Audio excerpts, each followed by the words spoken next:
तो चलो question number 6 देखते हैं। तो ये क्या कह रहा है,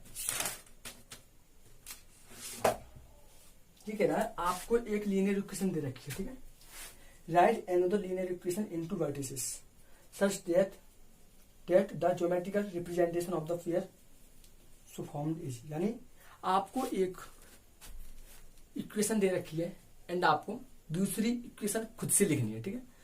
कैसे लिखनी है कि वो एक बार इंटरसेक्टिंग होनी चाहिए, एक बार वो पैरेलल लाइन होनी चाहिए एंड एक बार आपकी कोइंसिडेंट लाइन होनी चाहिए। तो चलो करते हैं इस क्वेश्चन को।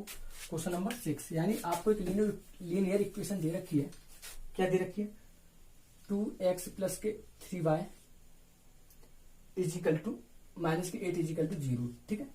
तो सबसे पहले आपसे ये कह रहा है इसको पहले इंटरसेक्टिंग लाइन में कीजिए, ठीक है। तो इंटरसेक्टिंग लाइन का आपको कुछ पता होगा, यानी जो a1 और a2 का जो रेशियो होता है वो नॉट इक्वल होता है b1 और b2 का। यानी यहां पर आपकी a1 की वैल्यू यानी a2 की वैल्यू देखो, a1 की वैल्यू आपको क्या दे रखी है 2 दे रखी है एंड b1 की आपको 3 दे रखी है एंड c1 दे रखी है आपको माइनस के 8। यानी आपकी a1 की वैल्यू डिफरेंट आनी चाहिए एंड b2 की वैल्यू ऑल्सो डिफरेंट आनी चाहिए, यानी इनसे कोई मिलती जुलती नहीं होनी चाहिए, ठीक है।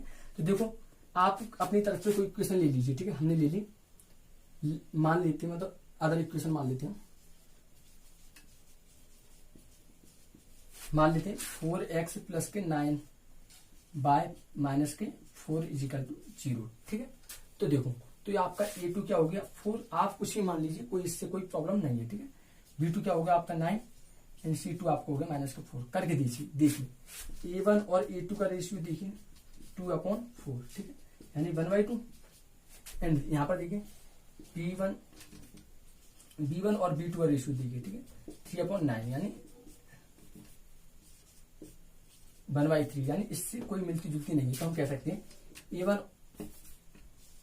और a2 is not equal b1 और b2, ठीक है, ठीक, ओके। तो चलो नोट करिए इसको। अब हम देखते हैं इसका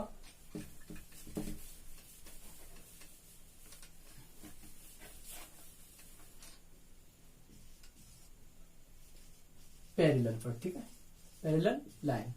तो पैरेलल में क्या होता है, पैरेलल में आपका a1/a2 इक्वल होता है b1/b2 पर, ठीक है, क्लियर है। तो देखो करिए, आप अदर इक्वेशन मान लीजिए अपनी ओर से 4x प्लस के 6x माइनस के 12 इजिकल टू 0, ठीक है। तो देखो a1 आपका क्या दे रखा है 2, b1 दे रखा है आपको 3, c1 दे रखा है आपको माइनस के 8। आप अपनी तरफ से कोई भी वैल्यू मान लीजिए, इससे कोई इफेक्ट नहीं पड़ता है, लेकिन वैल्यू सेम आनी चाहिए, ठीक है, इससे कोई इफेक्ट नहीं पड़ता, आप कुछ भी मान लीजिए, ठीक है, ओके। तो a2 आपका हो गया 4, b2 आपका हो गया 6 एंड c2 हो गया आपका माइनस के 12। तो रख दीजिए, a1 की वैल्यू आपको दे रखी है 2/2 एंड a2 दे रखी है आपको 4, ठीक है। तो ये आपकी होगी 1/2, ठीक है, एंड b1 और b2 आपको दे रखा है, b1 की वैल्यू दे रखी है आपको 3 एंड b2 की दे रखी है आपको 6। तो ये आपकी होगी 1/2, यानी 1/2 यानी a1/a2, यानी a1/a2 का जो रेशियो है वो इक्वल आ रहा है b1/b2 का, ठीक है। तो हम कह सकते हैं this is the parallel line, ठीक है, नोट करिए। एंड अब चलते हैं कोइंसिडेंट लाइन, ठीक है। अब चलते हैं कोइंसिडेंट लाइन पर, ठीक है।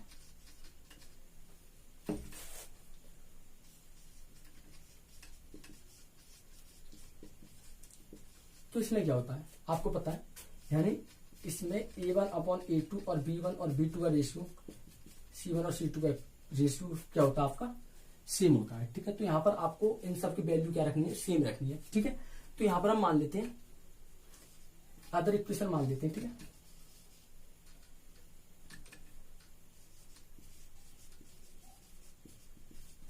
हम मान लेते हैं यहां पर 4x प्लस के 6y माइनस के 16 इजिकल टू 0, ठीक है।